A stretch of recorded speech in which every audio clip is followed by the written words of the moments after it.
Welcome to the show. My name is Charlton with Big C. This is Charlton and Big C Sports. Coming to you worldwide on the Big C Sports Network, on the #1 network in the United States of America. And Big C Sports has been voted the #1 sports show in the universe, according to Big C.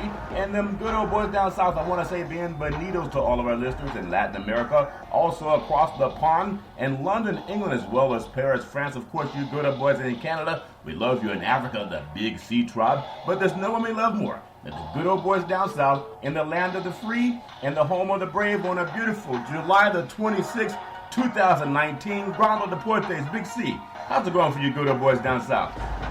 Charlton, it's been a wonderful week. I've made it to the weekend unscathed. I got some sports on board that I can sit up and watch. I'm excited about being able to relax and enjoy myself. Well, I'm glad you're relaxing and enjoying yourself. I'm also relaxing too. I've found another good use for butter. I know what they call the good old people down south wise, because you guys use everything that the earth has to offer. I do want to say there's a lot going on in the sports universe. WNBA getting ready for their All-Star game, having their shootout down in Las Vegas. Cyborg is saying that the UFC does not promote her enough. She's only lost twice, and Dana White disagrees with that. There's a lot going on in sports. Baseball, they're still swinging the bat. Can the Yankees win, Big C? That's what we got to find out coming up. And then football, some good old boys from Oakland, they don't realize you can use Uber or Lyft in Oakland. He took a balloon, a hot air balloon, to come to practice. That's not very wise when you're trying to play on an NFL football game. I want to say today's show is sponsored by your Northern California Cadillac dealers, home of the all-new Cadillac Escalade, the standard of the world. When you go by and test drive yours, tell them Charlton and Big C sent you. Big C, I know you do a lot with cooking. I found another great use of butter, and people may not agree with it, but if you ever burn your hand on the stove because you touch some hot food or you forget the plate's hot, would you believe that butter is a good way of getting rid of that wound and that blister that comes with it? Big C, your thoughts?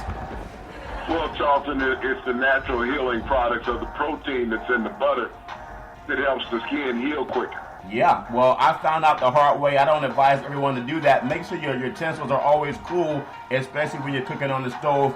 Also, I know there's a lot going on in the sports world, but I just want to just say one quick thing about Cyborg. I know she's fighting again this weekend. Now, here's a woman that we were saying before she lost her last fight that the only fight she would probably lose is to a man, but that turned out not to be the case. But I said, and I kind of agree with her, she says the UFC does not promote her enough to be as dominant as she is. If they looked at Conor McGregor, who's lost his last 2 fights, and really 3 when you look at the court system, they promoted him more with a losing record than they have her, and she at one time was the most dominant fighter in the universe. Big C, your thoughts? Well, the reason why Cyborg is not going to get that promotional edge, Charlton, you think about, she's not mainstream, she's not Anglo-Saxon. I mean, you remember Ronda Rousey. Yeah. When she was undefeated and going through the MMA, she was the face of the MMA because of her complexion. Yeah. So when you're looking at somebody with brown complexion, it's hard for these promotional companies to promote them as their #1 person. I mean, we see that throughout, regardless of the sport. Yeah. Especially when it's a ring-involved sports. I mean, as great as Money Mayweather has been, he has still not been a top promoted person in the boxing ring. Yeah. And when we look at the MMA champions, you see they're selective about how they want to promote people. Conor McGregor has got more ink than anybody else for losing. Yeah. And while they're winning. Yeah, it's amazing. You look at Cyborg, she's 20-2, and she's fighting Felicia Spencer, who's 7-0. It's probably going to be a first-round tap-out, Big C, just because Cyborg is so dominant. But when anyone challenges, number one, she's a person of color, and she whips up on everybody. But Holly Holmes and Ronda Rousey and almost everybody else that do not have the same dominance in the ring that she has, I don't know how Dana White can dispute what she was saying. That's a very valid claim. And you would think, as opposed to him saying, no, that's not true, you would think he would find a way to say, this woman's 20-2. She's only lost 2 fights and she's knocked out almost everybody. You would think you want to be on her good side, but they're still trying to find room for Conor McGregor to come into another fight and tap out again. Big C, your thoughts? Well, Charlton, you got to look at the promotionability of a person. You know, she is not Madison Avenue appeal. Yeah. She's not going to be that sexy, appealing woman when they're trying to put advertising up for a woman in a sexy backdrop. Yep. That's not how Cyborg comes to the ring. So, just marketing appeal, she does not possess that what Madison Avenue looks for. And so you're not going to get the MMA if Madison Avenue is not going to spend the money on her. They're not going to spend that much money promoting her either. They know that she's going to be a dominant person in the ring, Yep. that she brings fan appeal, Charlton. But how does she appeal to women outside the ring? That's where promotional dollars are put. Let me get your thought on one thing when it comes to Dana White. I know he's a multi-billionaire. He's made so much money on having people get beaten up in the ring for him. Don King, you think about Bob Arum and how they promoted their fights back in the day. I think they would have done it differently. But you can't really knock Dana White because he understands what sells. But I would think Don King is the more well-known promoter, even though he's done it many, many moons ago. But do you feel that Don King would have handled a person 20-2 a little bit differently than a person in McGregor who's getting beaten up on his last couple of fights? Big C, your thoughts? Well, Don King was a snake oil salesman as well as a criminal. I don't know how Don King would work in the MMA arena. People are more wise now to what Don King was doing during his promotional heyday. If you look at everybody that Don King ended up promoting, somehow they ended up losing a lot of money or in financial difficulty after dealing with Don King. A lot of fighters steered away from him after they saw some of the antics of Don King. I look at what Dana White has done. Dana White has been a miracle for the MMA. Yeah. I mean, he's been an economic genius when you look at what he did. He started this corporation from his garage. Yeah. And now it's a worldwide entity that people died to get into. They stand in line for days trying to get tickets for his event. Yeah. And so when you look at how Dana White has promoted the MMA since he's been in control of it, in compared to Bob Arum and even Don King, the money is paramount to what he has done compared to what they had did. They were trying to get a fight every 5 to 6 months. Yeah. Dana White does it every 2 weeks. Every 2 weeks, everybody's fighting. So it's all fair and love and war, but it's a sad dog that won't wag his own tail. I do agree with Cyborg. Sometimes the record is not as important as the complexion of the fighter, and that goes on with a lot of things in the sports universe. I do want to touch on one thing that I thought was very egregious, and I saw it on a CNN program. They talk about sports and politics like we do. And they had a woman out of I believe it was North Carolina, and I don't know if they showed it on TV too many times, but she was Caucasian and very proud to use the N-word to a crowd, and she even had the gall to say, "I do have black friends," and I wonder if all of her black friends are treated with that behavior, and it just seems that more people are emboldened to talk about it, and the woman said she wouldn't apologize. Big C, your thoughts? Well, that's the vitriol that comes from the Oval Office. I mean, the president says he's the least racist person that he knows. Well, I guess he knows nobody else. He knows himself. Because he spews racism every day on television. Yeah. When you look at his followers, North Carolina's going to be one of his following states. Yeah. They feel that they have a right to say these things in public. But, I don't look at what she said as being so damning. I look at the news broadcast for continuously want to air it. So they're advocating what she's saying and doing. Well, it's all fair in love and war, and you can't please everybody. But I think that I want to just commend the people who were attacked verbally. You can verbally assault someone in this country. You can accuse people of something, and that's also a crime. It's called slander. But they did not respond in a retaliatory way, and I appreciate them for showing the class. If you're under assault by anybody, assault can be physical, but it can also be verbal.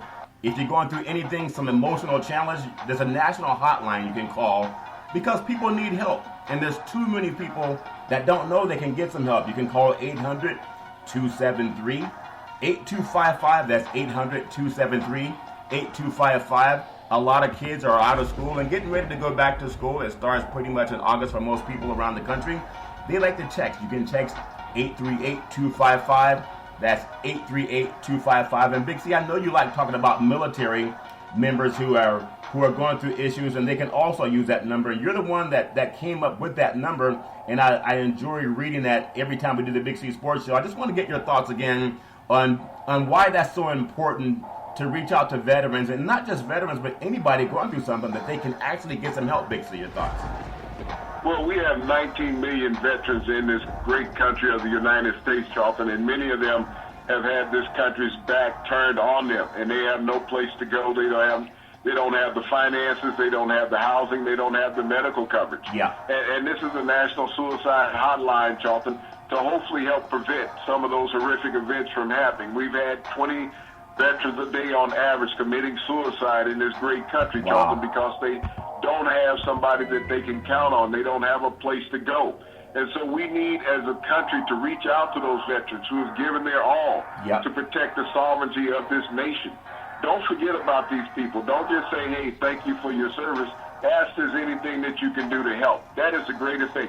Pass along this number to a veteran. They may know another veteran, if it's not them, who is going through a crisis and needs somebody to speak to.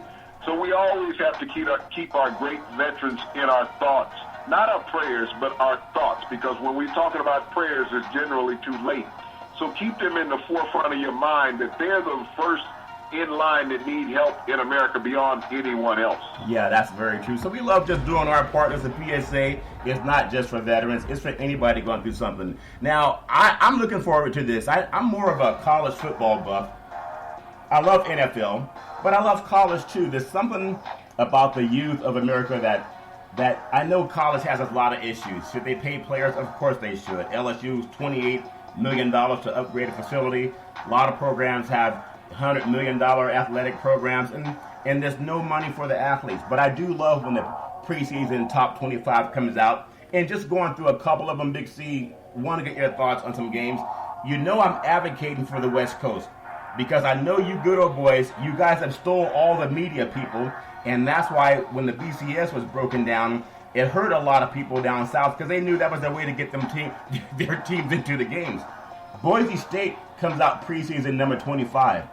They have a game on the road at Florida State.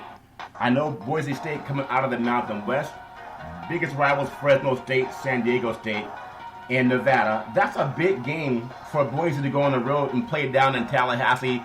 No one expects them to win, no matter what their ranking is. But if they win, does it increase the West Coast image of football nationally, Big C? Your thoughts? Well, Boise State has a history of knocking off Power 5 conference schools, Charlton. They've done it with gusto over the years. They've beaten Georgia. They've beaten Oklahoma. They have dominated Power 5 conferences schools. Them going down to Florida State and Tallahassee, Charlton, I would call that game even going in. I mean, Willie Totten struggled in his first year as a coach at Florida State. He needs to revamp his offensive line. He doesn't know who he's going to have at starting quarterback. He lost his starter from last year, Francois, who transferred out to Florida International.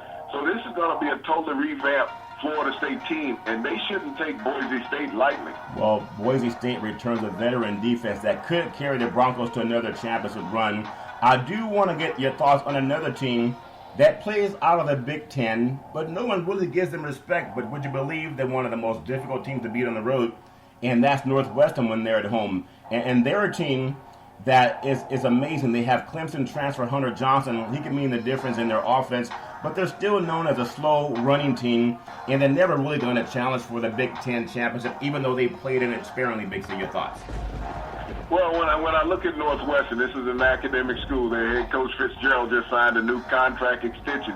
So he's motivated to get his boys to play. They were one game out of the Big Ten title last year, so they made a bowl game. They were 9-3 during the regular season. So This is always a very formidable program. They have a veteran quarterback returning, so they can put up the points against you, and their running backs are always in the Big 12. Yeah. Well, not the Big 12, but the Big 10 in the rushing, always in the top 5. Well, I look at Missouri. They're ranked 23. Drew Lock won't be back, but they have a Clemson transfer in Kelly Bryant. He won't have to do it all alone because they have a very solid defense. This is a team that could be 8-0 by the time they travel to Georgia November 9th. But I would love to see Missouri go back to that Big 12 conference. They've messed around with competing in the SEC, but a lot like Northwest, they're not going to win. And to have them aligned with schools like Florida and Georgia and Alabama, they do better when they're playing schools from the Midwest in Oklahoma and the Texas programs. Big C, your thoughts? Well, Missouri has shocked a lot of people in the SEC. Their first 2 years in the conference, they won the Western title of the conference. So this is the team that's formidable. They got a transfer, and Kelly Bryant is going to be a starter there. He comes from Clemson with a lot of experience. He's gotten Clemson into the bowl playoff series. Not only that, Missouri has a stadium expansion, so they're going to have home field advantage because they're going to be able to pump another 25,000 people into that home stadium there in Missouri. Yeah, well, we'll see how. I think they've never won the championship, but they have competed in it. Number 22, Michigan State. This is a team that was almost knocked off by Utah State the last couple of years, and they're rebuilding, but they're always strong under Coach D'Antonio. I want to look at Virginia Tech. When you look at them, they should avoid an embarrassing losses this year. They've lost to teams like Old Dominion, and this is a team that they should always dominate. You would think so. Virginia Tech, they're still always going to be on the heels of anyone in the ACC, whether you're looking at Clemson, whether you're looking at programs like Louisville or Boston College. But to be number 21 in the country, they just don't seem to end strong no matter how they start. Big C, your thoughts? Well, there's always been a solid defensive program. Bud Foster runs a tremendous defensive scheme there with the Hokies. This is a team that you can't take lightly. They have some experience returning at quarterback. They can sneak up on you down there in Blacksburg. They play a lot of night games, and a lot of teams on the East Coast don't like playing night games. They like playing day games. Yeah. But Virginia Tech thrives in that atmosphere. Well, another team that's going to have to rebuild. If they can't do it now, I'm not saying they'll get back to the era of Tom Osborne, but number 20, Nebraska, this offseason hype continues. They have quarterback Adrian Martinez, and they have Scott Frost, the hometown hero there. But they have to get closer to 8 to 9 wins, and this year it looks like they believe they can. Nebraska being ranked number 20, that's at least heading in the right direction. Big C, your thoughts? Well, this team struggled when Adrian Martinez went down as a true freshman at quarterback last year. But Scott Frost had this team on track. You got to realize they lost 6 games by 7 points or less. Yeah. So they were in it without a quarterback last year. This team was playing a walk-on at quarterback. Now that Adrian Martinez is healthy, that defense is back to what they used to be wearing the black in practice. Scott Frost is a motivator. Yeah. He's a local boy that can turn this around. Adrian Martinez is a quarterback that's done. He's a lot like a more athletic Tommy Frazier that they had there under Tom Osborne. Yeah. So I expect Nebraska to be competitive once again in this Big Ten conference. Well, we're having a little bit of static in the microphone. We'll try to work that out. I want to go to number 19, Central Florida. They were looking at playing or complaining that they did not get into the BCS or the Final Four last year, and we know they had the injury in the bowl game, and quarterback Mackenzie Milton, LSU took care of them to show how much more physical LSU was in the line. But I look at Central Florida this year. They have a tough home game against Stanford, but that's a home game. I appreciate David Shaw for going across the country and playing a team that had a lot of hope last year of playing in the Final Four. Give me your thoughts on Central Florida. They'll have Darryl Mack Jr. and Wimbush will battle for the starting job at quarterback position for Central Florida. Your thoughts? Well, this is a game where Stanford can struggle going across the country. You're coming from the West Coast. You go down to Florida with all that humidity. That's a big load on these young college athletes early in the year. You get down to Florida, the temperature is going to be in the high 90s as well as the humidity. Yep. Central Florida is a team with a lot of mobility on offense. They move the ball. They run a helter-skelter type of offense, just like Chip Kelly ran when he was at Oregon that caused a lot of problems in the Pac-12. That's what Stanford is going to face. This is going to be a tough early season challenge for Stanford. When you look at number 18, Iowa, they bring back quarterback Nate Stanley, 2,800, 52 yards, 26 touchdowns last year. But they lost some great tight ends, but they're still ranked high enough in the country. 18, they could challenge for the Big Ten. Your thoughts? Iowa always has workhorses. I mean, you got to talk about corn-fed boys, what they have out there on the plains of Iowa. Yep. They have them. Kurt France always puts together a solid team, always has one of the greatest offensive lines in college football that will make you competitive with anybody. Yeah, I do love the way they run the football. Number 17, Auburn. A little bit shocked, a little bit ranked low in Auburn's opinion. A much-hyped 2018 season ended with an 8-5 record, and they routed Purdue in the Music City Bowl. Gus Malzahn needs to have a 10-win season. You're always on the hot seat in the SEC when you don't put up 10. You talked about, I think, 5 programs that have had double-digit wins in the SEC. It's not going to be easy. They play Oregon, Texas A&M, Florida, and LSU away from home this year. Big C, your thoughts? Well, they're going to have to get a new quarterback this year at Auburn. And so Gus Malzahn is under the hot seat, as everybody's saying. from the start of the season. He's going to have a strong schedule that he has to go out and play. Auburn has always been a team with great defensive personnel. They have to develop their young quarterback early and get him up to game speed. You look at number 16, Wisconsin, running back Jonathan Taylor. He needs help this year. He rushed for almost 4,200 yards in only 2 seasons, but he'll need the passing game to improve, especially with the Big Ten having more defenses that can run the ball sideline to sideline. Big C, your thoughts? Well, Wisconsin's going to have to lean heavy on Jonathan Taylor. They lost their starting quarterback, Hornibrook, from last year. They're going to have to replace the starting pivot on this team. So Taylor, expect him to get a workhorse load of carries early in the season. A team on the West. You look at Utah. I remember they used to play in the WAC conference with BYU being their biggest rival back in the day before they joined over in the Pac-12. But Utah comes in preseason ranked number 15, and they played last year in the Pac-12 championship game against Washington. And many pundits think they're primed for a repeat to get back to that title game. They don't have to play Stanford, and they don't have to play Oregon this year. Big C, your thoughts? Well, Utah is one of those teams that always has some hiccups on games that they should win. You know, they play there in that small stadium, and that's become Pac-12 lore, you know, small stadiums. But Utah is a team that's always been loaded with talent. They're returning a veteran quarterback, and they should push for some championship pedigree in the Pac-12. Well, we'll see how that holds up, because Washington, here's a team that's played in the Final Four, and they lost to Alabama a couple of years ago under Coach Chris Peterson. There's a lot of optimism for Georgia transfer Jacob Eason, and they have 4 starters return on the line to keep them safe. They have to rebuild their defense, but they've been solid on defense over the past couple of years. But many people pick Washington Huskies to go back to the Pac-12 North Championship. I think Stanford and Oregon will have a lot to say about that. Big C, your thoughts? Well, Peterson has always been a solid coach since his days at Boise State. He's played in the bowl playoff series. Since he's been in Washington, he's the only coach that have gotten that done in the championship series, Charlton. So he's built a solid program up there in Seattle. When you think about number 13, Penn State, you have Coach Franklin. It's going to be different not seeing quarterback Trace McSorley snapping the ball, getting the snaps, Big C. But their first several games should not be that difficult. It's a team that's looking like they can scratch out 9 or 10 wins at Penn State. Big C, your thoughts? Well, you know, they're consistently going to get to 9 to 10 wins at Penn State. Franklin's done a marvelous job rebuilding that program in Happy Valley. You know, being there in the Big Ten, you always have a tough schedule. But when you got those homes at Penn State, just like at Northwestern, you always have an advantage with 105,000 fans there in the stands. Well, we don't have 105,000 out here in the West Coast, but Oregon packs in about 60,000 at their home games at Austin Stadium, and it comes down to Justin Herbert staying healthy. With an injured quarterback last year, they still won 9 games. I think Washington and Stanford will be their biggest threat to the Pac-12. Herbert passed for 3,151 yards last year. Also 50, he had 29 touchdowns. This is a team, if they could just beat Auburn coming out of the blocks, I think they'll put themselves up around top 10 competition. Big C, your thoughts? But Herbert has not lived up to his potential over the last 2 years at quarterback at Oregon.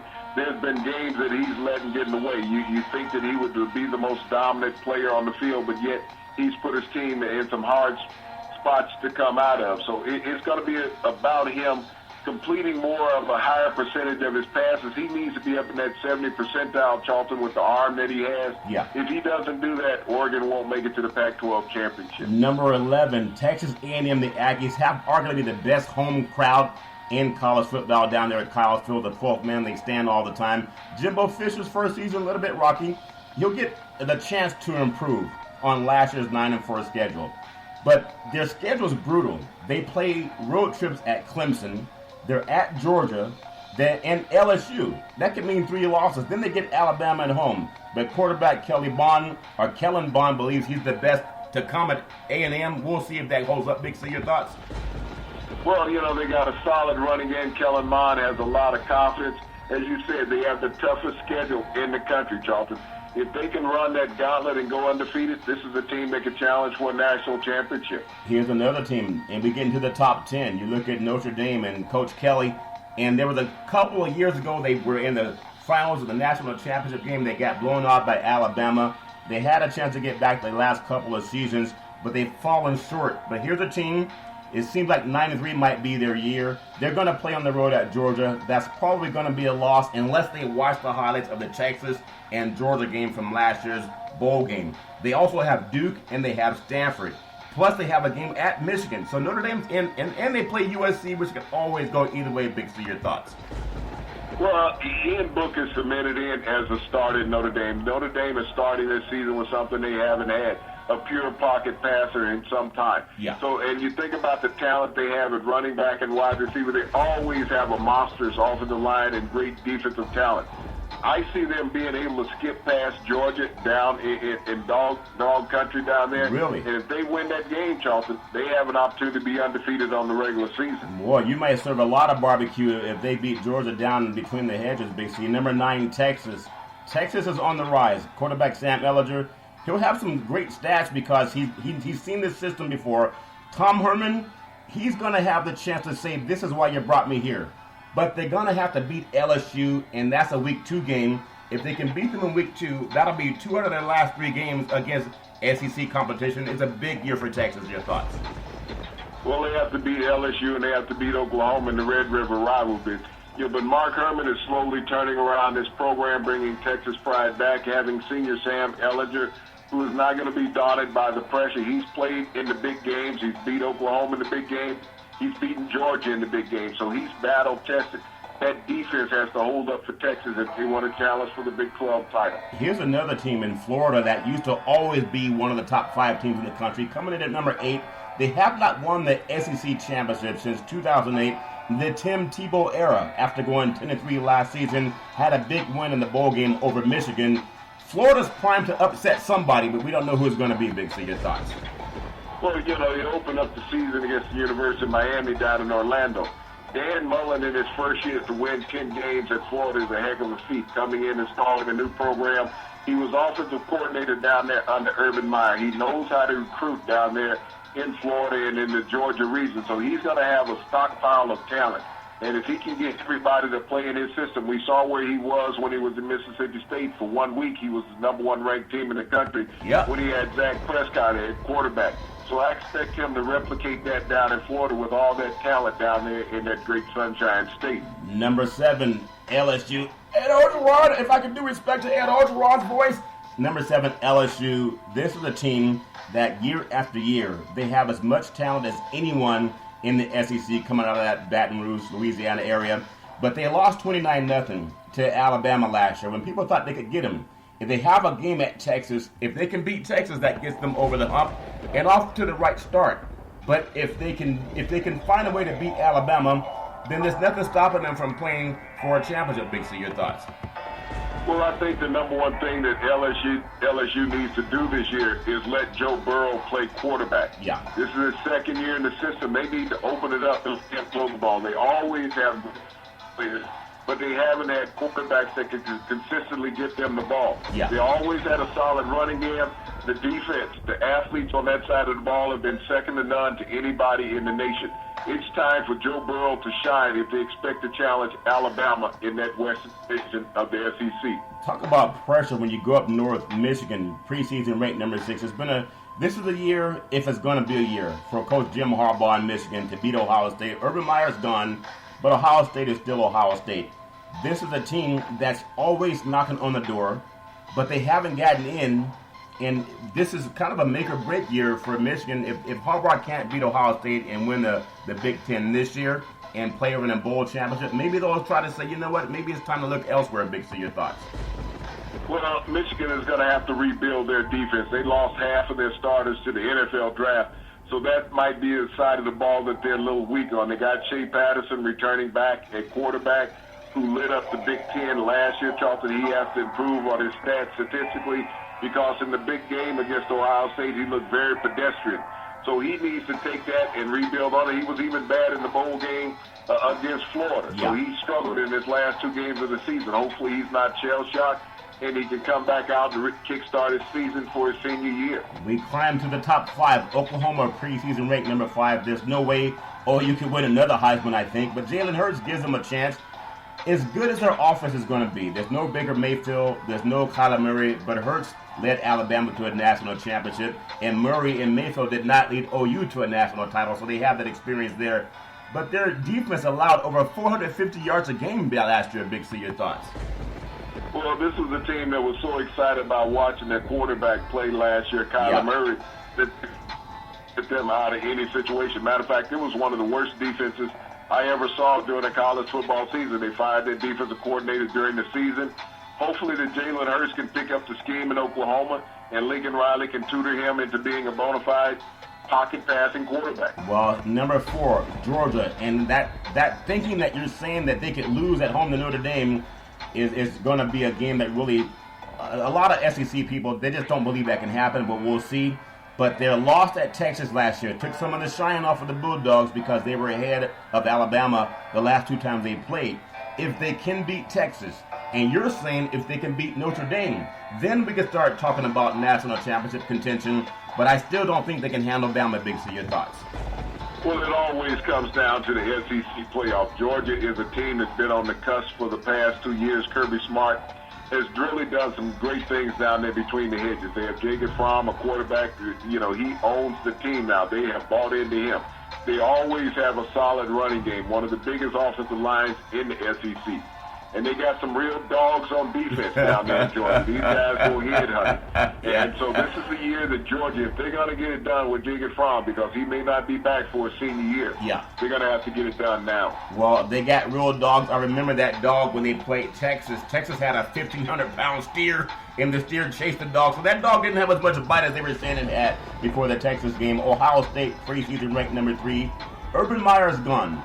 A lot of problems are still going to be there at Ohio State, but they just reload. Quarterback Dwayne Haskins, he's playing in the NFL. Running back Mike Weber, he's no longer there. Wide receiver Paris Campbell, he's gone. But they have Ryan Day, and they have one of the highly recruited programs in the country in Ohio State. They're still going to be there because they're loaded offensively. Big C, your thoughts? A.J. Dobbins stepped up as a true freshman last year at running back. You got Justin Fields, a transfer from Georgia, who was the number 1 ranked quarterback coming out of high school 2 years ago. The defense at Ohio State is always solid. You talk about a school that has always recruited the top athletes in the Big Ten. Ryan Day was the coach for the first 3 games last year prior to Urban Meyer returning. They averaged almost 65 points a game in the first 3 games of the season while Ryan Day was coaching. I don't see much of a fall off from that because the way that Ryan Day coaches versus the way Urban Meyer coached, it was night and day. So I see a high-powered offense once again in Ohio State. It's anathema almost to start Alabama at number 2 because of what they've done under coach Nick Saban. They haven't gone 2 years without a national title since the 2013-2014 season, and Saban has a chance to have that hip surgery, so maybe he's going to feel a little bit more relaxed on the sideline. But this is the team. You have quarterback Tua, who's Heisman Trophy candidate, wide receiver Jerry Jeudy, and linebacker Dylan Moses. Alabama will always be loaded, Big C, but are they good enough to repeat as national champions as they've done several times in the last decade? Your thoughts? Alabama will get there just on reputation. They come out on the field and they intimidate before they even kick off the football. Teams look at Alabama wondering, can they stay competitive with them? Not can they beat them, can they stay competitive with them? Yeah. That's the type of mindset that is almost like that Jedi mind game that Alabama has put on the rest of college football. You know when you show up, you're going to have a tough day. Nick Saban will have his team ready to compete every week of the college football season. Well, there's a new kid on the block. And his name is Clemson and Dabo Swinney. The Tigers will go into the season as a huge ACC favorite, even national title favorite, with Alabama and possibly Heisman Trophy frontrunner Trevor Lawrence. But Big C, you know it's hard to stay on top. It's harder to chase somebody down, but it's even more difficult to be chased and not get caught. Your thoughts on Clemson? Well, when you look at the landscape of college football, it's saying chase and not be caught. Look how long Alabama has stayed at the top of the pinnacle of the sport. Clemson has risen to that same level that Alabama is. Everybody is chasing those 2 programs right now when you look at it across the scale. And all bettors' money is going on Alabama and Clemson right now until somebody beats them. Everybody's expecting those 2 teams to end up in the college playoffs together against each other. And, you know, the way the bracketing goes, normally they won't face each other in the first round. Well, college football is great. There's nothing bad you can say about it other than the free labor. Outside of that, it brings people together, young and old. For the most part, the tickets are affordable. It's just a time of year that I love looking forward to. And we look forward to kickoffs on high school, college, and professional coming up. What we're going to do is take what's called the Big C pause.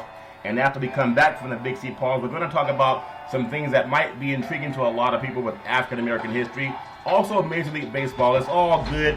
And we'll be back, and we hope that you'll come back and join us in just a moment.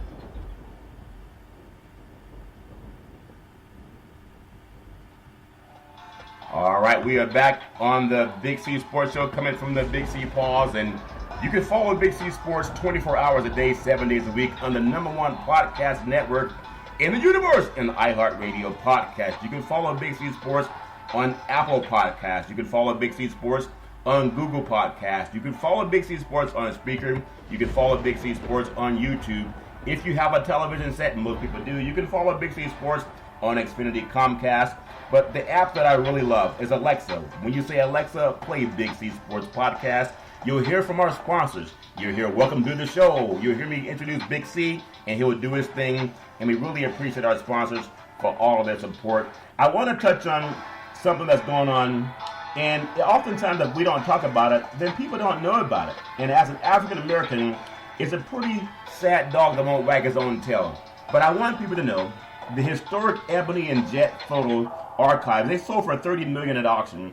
They're going to be donated to the Smithsonian Consortium. The foundation have acquired the archives of the magazines, the Ford Foundation, the J. Paul Getty Trust, the J.D. and Catherine T. MacArthur Foundation, and the Andrew W. Mellon Foundation. They've agreed to donate to the archive to the Smithsonian National Museum of African American History and Culture and the Getty Research Institute. It's the broadest access to general public and the use of scholars' research and journalists and other interested parties. I remember as a young boy reading Ebony magazine, and especially Jet, because it was about the size of the palm of your hand. Big C, what does it mean that these articles are going to be relished throughout history, Big C? Your thoughts? Charlton, this is the greatest collection of African American photographs in American history. Actually, this is the history of African Americans in this country. And to have all of this collection of photographs being put in two institutions, and mainly the African American History Museum on the Mall in Washington, D.C., where the entire world has access to this, Charlton. Yeah. This chronologicals the history of blacks in America.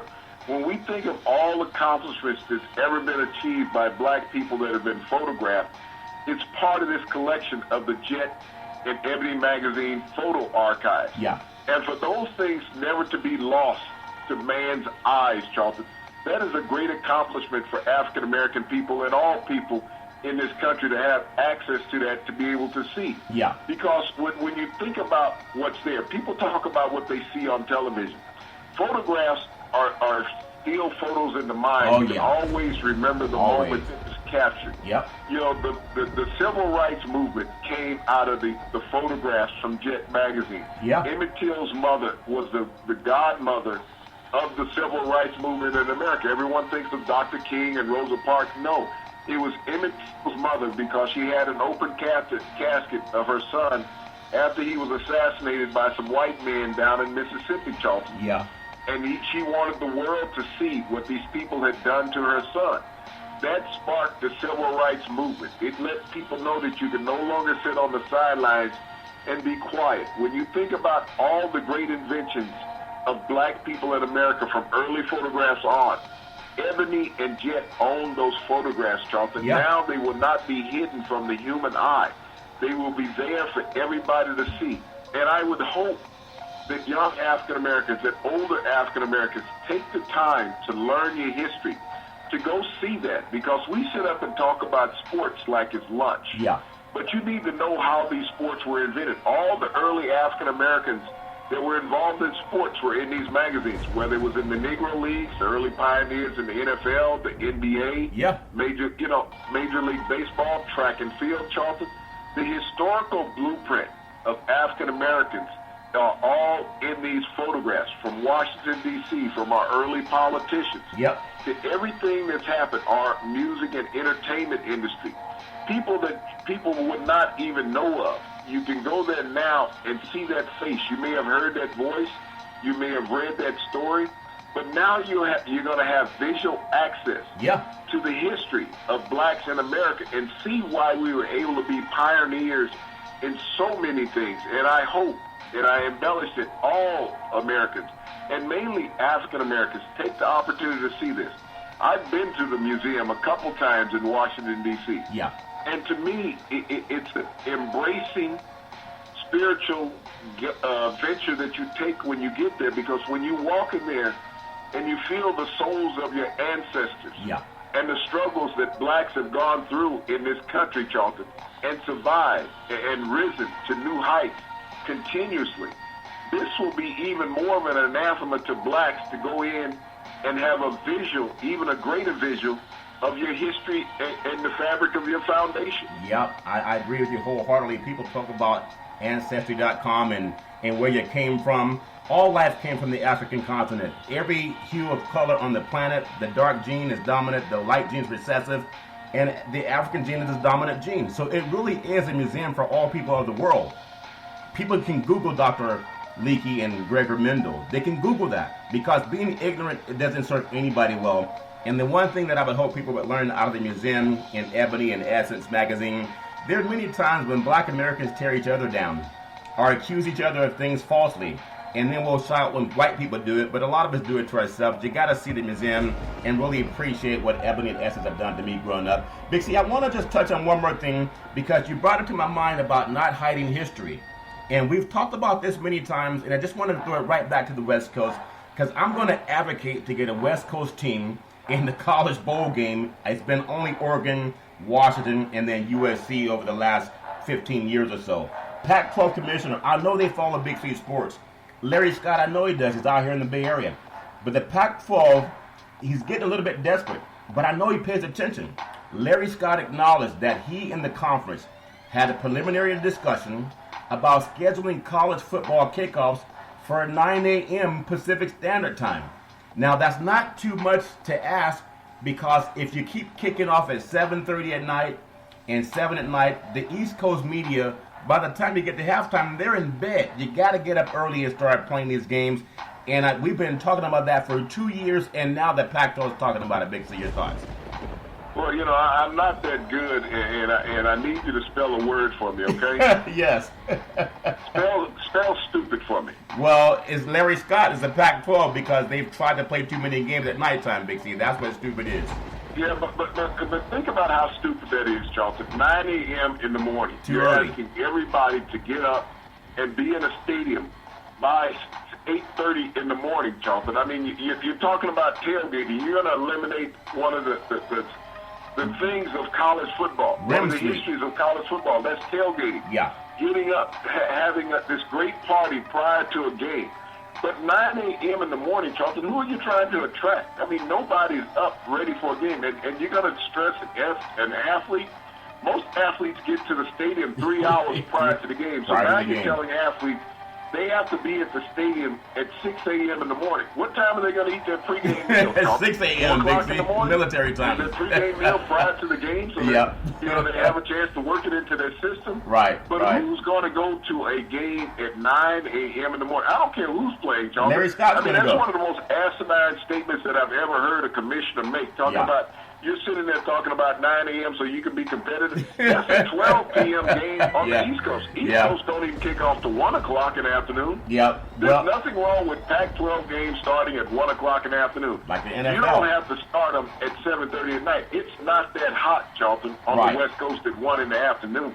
Think about the humidity down in the South. But when you want to sit there and talk about starting games at 9 a.m. in the morning, I mean, that's ridiculous. That's the stupidest statement from a commissioner I've ever heard. Yeah, well, obviously, he may have meant 1 o'clock. That's when the NFL kicks off. They kick off at 1 o'clock on the West Coast.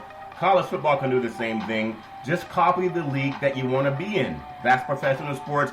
I think 9 o'clock is insidious. but he probably gets up early because he has his own private jet, Big C. So, but other players, yeah, go to 1 o'clock or 12 o'clock kickoffs. It makes sense. I want to jump to the NFL briefly, Big C. The 49ers, when you think about it, the 49ers, you have the Cowboys, you have the Raiders, the Chiefs, the Rams. They all reported to training camp today. And of those teams that reported today, 3 of these teams, they have a realistic chance of potentially making it to the Super Bowl. Big C, your thoughts? Well, Charlton, I mean, it's an open door for the Super Bowl early in the season. You look at those teams that were in the playoffs last year and made deep runs versus those teams that are struggling trying to find an identity. Yeah. We all, in every city, every fan has a hope for the Super Bowl. Yeah. And preseason, the start of training camp, is like opening up that Christmas present. Yeah. It's about staying healthy throughout the year, Charlton, to have that opportunity. Well, opportunity is there. But when you look at the teams that really have an opportunity to make something happen, I look at of the second-year quarterbacks in the NFL, Baker Mayfield, I look at Sam Darnold, Josh Allen, Josh Rosen. The 2 Joshes got off to really tough starts their rookie years, Big C. And then you have Lamar Jackson. I think Lamar Jackson and Baker Mayfield are probably poised to show that draft class what the quarterbacks in the NFL should play like. But who do you think is poised to make the greatest game in their second season starting, Big C? Your thoughts?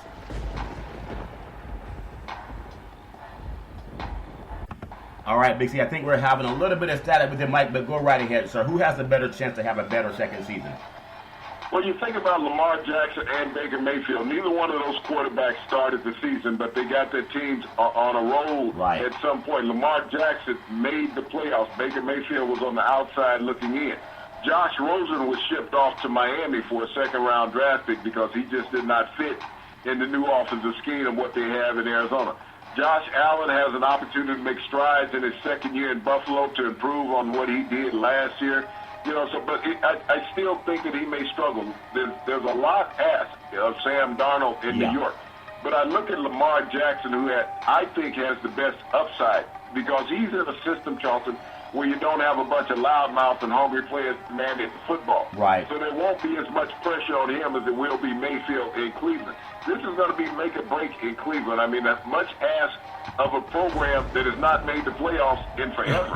They're thinking because they won, 8 games last year, 7 games, that they're a playoff team. That's the expectation. You got to realize the Steelers are in that same division and are not going to lay down waiting on the Browns to leapfrog them. Yeah, and I like the Ravens coming out of that division too. And we talk about quarterbacks coming in their second season, and everyone's talking about what's going to happen with the rookie quarterbacks that were just drafted. But I want to get your opinion on the top quarterback wide receiver duos in the NFL, and we'll just look at maybe 5 of them, Big C. I look at Baker Mayfield, Odell Beckham Jr., and I want to get your thoughts on them. Also, Drew Brees with Michael Thomas. They got to get him signed. You look at Matt Ryan with the Falcons. Julio Jones. They just got to throw Julio the ball more. I think Patrick Mahomes if he's the real deal, there's been indisputable how great he is this year. He has Tyreek Hill, his cohort. And then Aaron Rodgers, which I know people, they want to keep giving Aaron Rodgers the benefit of the doubt, but he's really chased everybody off. But he did say something that was honest. He said if he doesn't win, he'll be gone too. Big C, your thoughts? Well, Charlton, of that group that you just named, there's 2 of them that I think stand head and shoulders above the rest of them. Yeah. And that's Matt Ryan and Julio Jones. Whoever's throwing to Julio Jones is going to be considered one of the top tandems in the NFL. We know what Drew Brees has done in his history in this league, and Michael Thomas has been the benefactor the last 3 years. Yeah. But of those rest of those guys, when you talk about Mayfield and Odell, they haven't even played together. No. So how can they even be a tandem? I mean, I got a couple of guys that I think would even be better than them. Think about Big Ben and Juju Schuster in Pittsburgh. Oh, yeah. They were second in the league last year in receptions between the 2 of them. So when you talk about somebody who can get it done, look at Jameis Winston and Mike Evans down in Tampa. Yeah. Everybody overlooks them. Andrew Luck came back and was player of the year in the NFL last year. T.Y. Hilton was the recipient as an All-Pro. But don't forget about Deshaun Watson and Hopkins down in Houston. Yeah. I mean, there's not a better tandem in the NFL than them.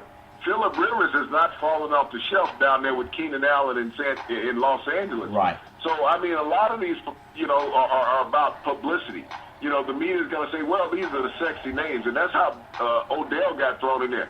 Jarvis Landry had a better year in Cleveland, and Odell was not even in Cleveland last year. Yeah. So how can he all of a sudden become Baker Mayfield's favorite target? Let me ask you, on the West Coast, just John Gruden supposedly is going to run a tighter ship, but his top receiver, Brown, comes in on a hot air balloon, and maybe it's a stunt, whatever it is. Give me your thoughts on that, because Gruden's supposed to run this tight ship. Now, people have issues happening, but it's like, why does he need to get that type of attention? I just want to get your thoughts as a defensive player. You got this hot shot receiver coming in that did not get along with a Hall of Fame quarterback and a Hall of Fame coach, and he arrives on a hot air balloon. What's the purpose of that, Big C? Your thoughts? Well, I mean, when you look at some of the antics that, players have used coming into training camp, Antonio Brown has always used some type of antics. Last year, he showed up in Pittsburgh in a helicopter. Yeah. I mean, look at Jalen Ramsey this year in Jacksonville, shows up in a Brinks truck. I mean, players have all these things to get the media attention. But the bottom line is what you do on the field. Play? I mean, all that's just a momentary, media stunt when these players do that because they want people to focus on them, whether they're having a good year or not. But the media takes it and runs with it. They blow it up more than what it should be. How would we know if Antonio Brown showed up in a hot air balloon if it wasn't mainstream media putting it on the airwaves? Yeah, well, it's part of this new Raider organization. To me, I just don't understand it. Show up with the team.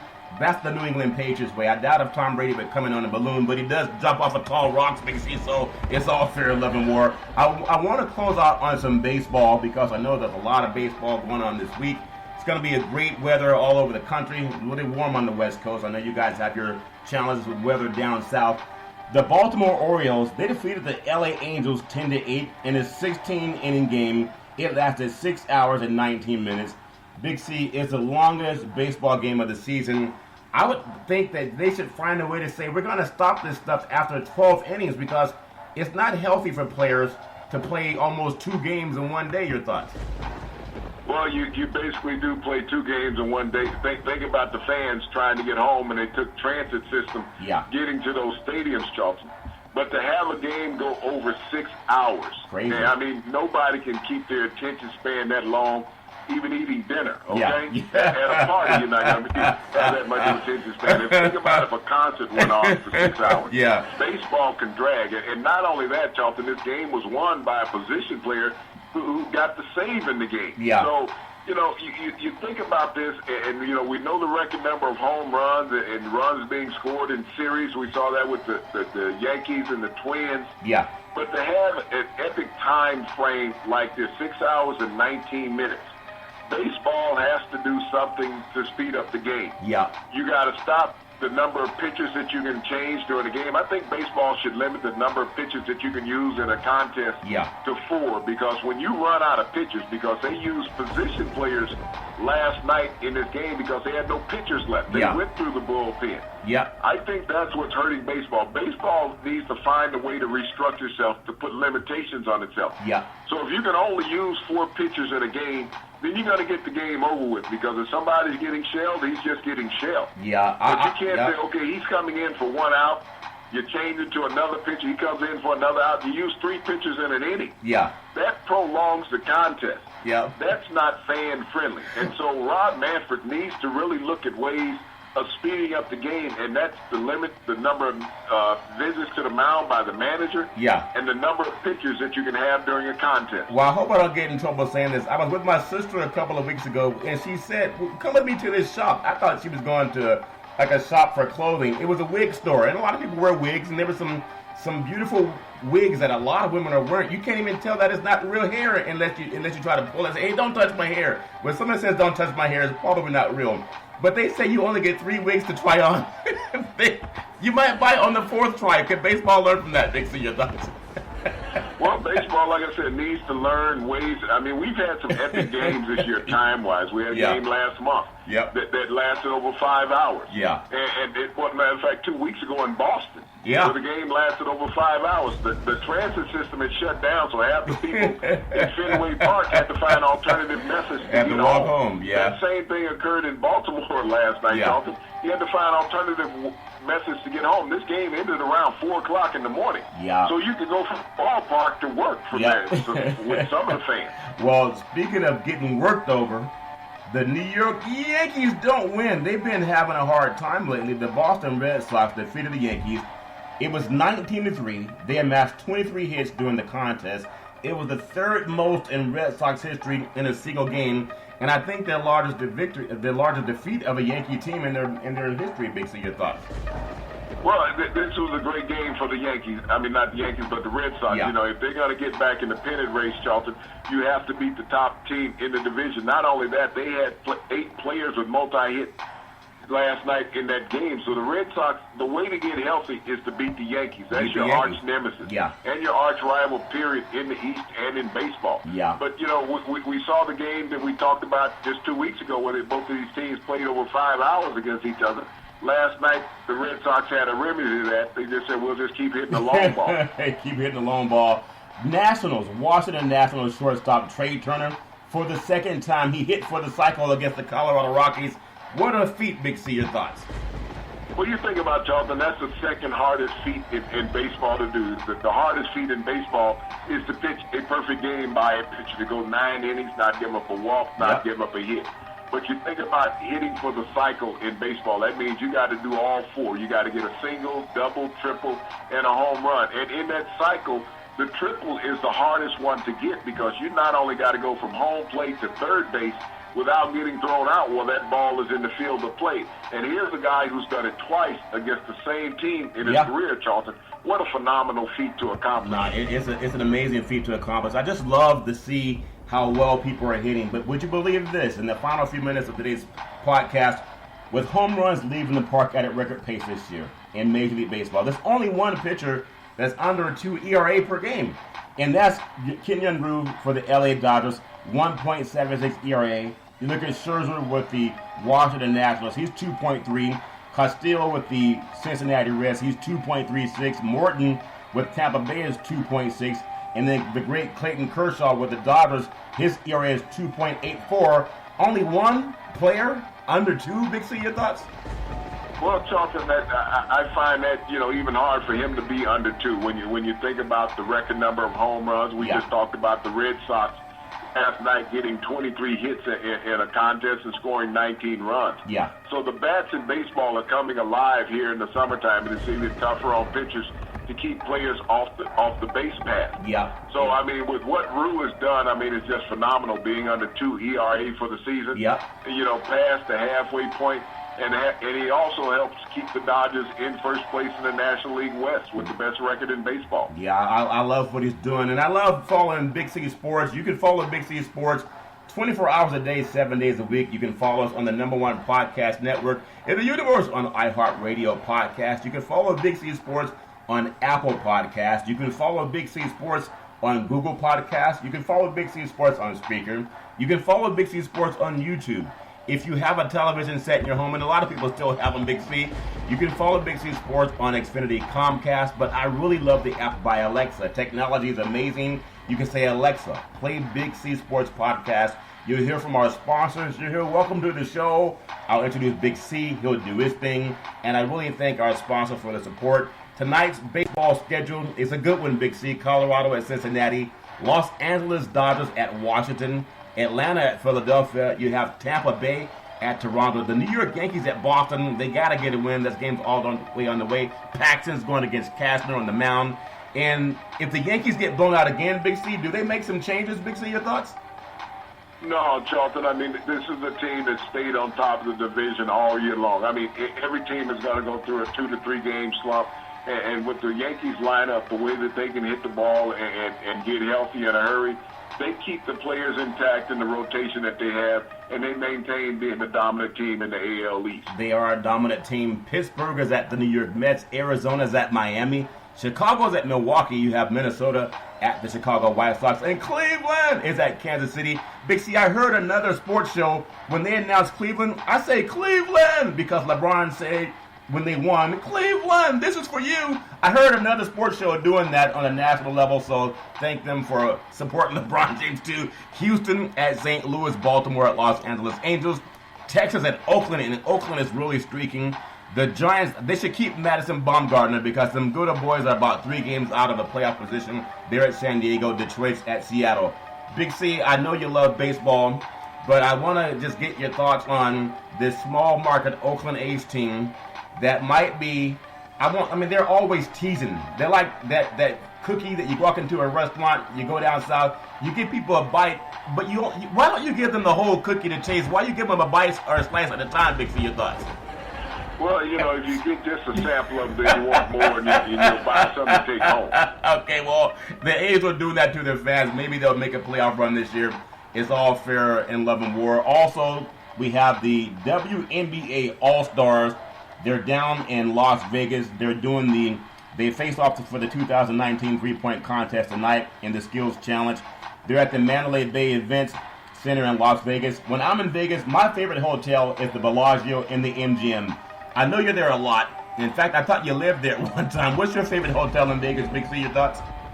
The one that's comping me at the time. I won't put it out because I don't want knowing that somebody else does it for me. I understand. That's always the best one is when it's comped. I'm sure a lot of other people understand that. Big C, back in the day, there was a man by the name of Drew Boudini Brown.